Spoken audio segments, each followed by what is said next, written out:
使用中文，过农历春节，看《三国演义》，这样就成了中国人了吗？大家应该常在网络上遇到中国的小粉红，他们经常说台湾人用中文过中国节，就是中华民族，就是中国人。如果有人主张台湾不是中国的一部分，他们会立刻指责你是数典忘祖。今天我们就来认真聊聊这4个字数典忘祖。按照他们的逻辑，如果使用某种文化元素就代表承认政治隶属关系，就能定义根。那么请问中华人民共和国，你们自己有没有数典忘祖呢？我们每天使用的阿拉伯数字，实际上是一套源自印度，通过阿拉伯文明传播到世界各地的符号系统。如果所谓的根这么重要，那么中国人难道不该放弃使用阿拉伯数字，回归到祖先使用的结绳记事方法，或者至少坚持使用中国传统的算筹或大写数字？现代中国人还在使用计算机和智能手机来计算，而不是使用祖先传下来的算盘，这不正是数典忘祖吗？如果文化共享就代表政治统一，那么使用英文的国家是否都该归英国管辖？韩国和越南也过农历春节，是否就该接受中国的领导？中国应不应该拒绝庆祝圣诞节和情人节？显然，这套文化血缘论在现实中站不住脚，它只是一种选择性工具，用来指控台湾，却对中国吸收西方文化的事实视而不见。谁才是真正的遗忘者？现代生活，无论是中国还是台湾，都是建立在大量洋玩意儿基础上的。从政治制度来看，现代国家的概念、宪法，甚至共和国这个词，都源自西方启蒙运动的政治思想。而日常生活中使用的科技技术，电灯、电话、网络、晶片技术，哪一样不是来自西方现代科学的成果？如果中国真要维护所谓纯正的中华根源，那么他们应该禁止一切来自西方的科技和制度。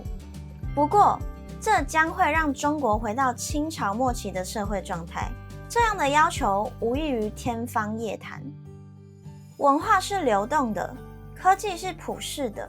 今天的中国和台湾都是在吸收全球文明精华后发展成现代国家，以文化元素的共享来否定台湾的政治主体性，本质是一种文化霸凌，而非逻辑论述。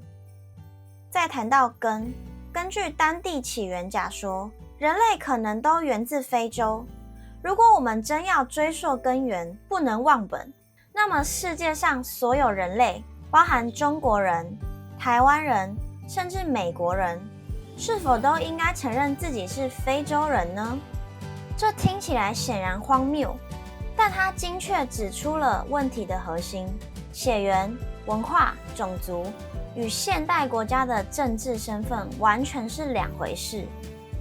前美国总统奥巴马曾经回到肯亚追溯家族根源，这段情感深厚的旅程对他影响深远，但他的寻根之旅是否改变了他作为美国公民、作为美国总统的身份事实呢？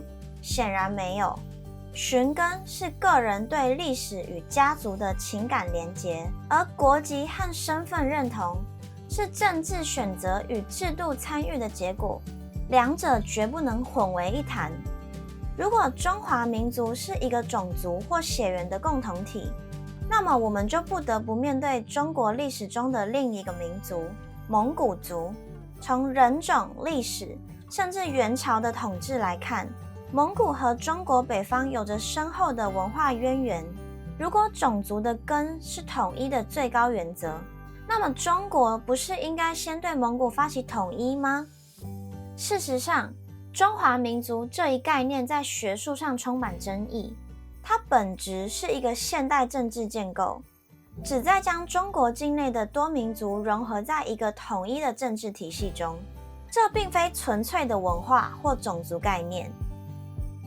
根的追溯是一个无尽的过程，政治上的统一不应该以文化名义来实现，否则任何两个文化相近的国家都可以要求统一。国家之间的关系最终应该回归到人民的选择和政治制度的选择。中国总是在中华民族和中华人民共和国之间进行一种机会主义式的反复横跳。当谈到统一时，他们强调5000年的文化血缘，宣称大家都是炎黄子孙。但当谈到政治制度时，他们又强调台湾必须接受中华人民共和国这一政治框架。然而，台湾早已走上与中国截然不同的道路，民主、自由以及人民主权。台湾的身份认同早已超越了单纯的血缘和文化，它是基于制度、选票以及自由发声所构建的。制度的差异才是最大的区别，这种差异比筷子或算盘更具根本性。我们共享文化，但不共享政体；我们共享历史，但不共享未来。身份认同从来不是由血缘和祖先来强制规定的。如果我们真要追问数典忘祖，我们应该问的是，一个现代国家是否应该为了政治目的不断扭曲文化根源的定义，无视人民对自由与民主的选择。文化是共享的，但国家是独立的。台湾人的身份认同是建立在民主制度和共同价值观的基础上。一个人的身份，一个国家的未来，应该由人民的自由意志来决定，而不是被几千年前的历史血脉所绑架。